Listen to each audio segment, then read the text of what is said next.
گاؤں میں اکثر مولوی صاحبان چھوٹی چھوٹی مساجد کے امام ان کے تلفظ درست نہیں ہیں،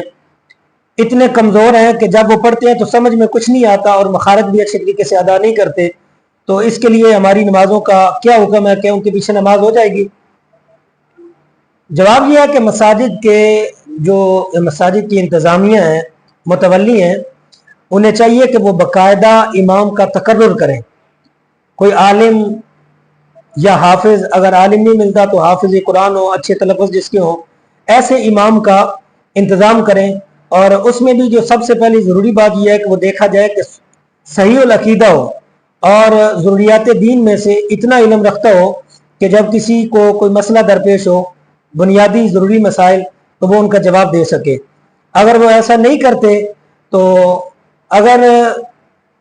کوئی امام اس کے تلفظ درست نہیں ہے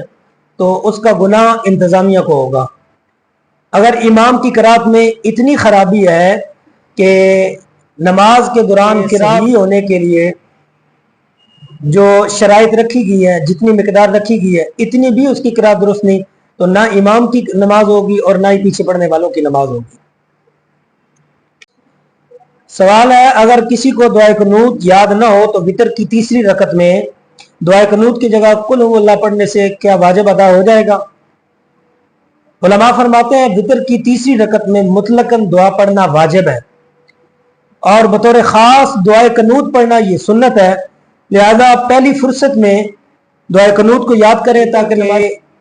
اجر کامل سے محروم نہ رہ سکے۔ جب تک دعائے قنوت یاد نہیں ہوتی اس وقت تک دعائے قنوت کی جگہ ربنا آتنا فی الدنیا حسنۃ وفی الآخرۃ حسنۃ وقنا عذاب النار یہ دعا پڑھ لیا کریں۔ یہ بھی یاد نہ ہو تو اللہم اغفر لی 3 مرتبہ پڑھ لیا کریں، اور اگر یہ بھی یاد نہ ہو تو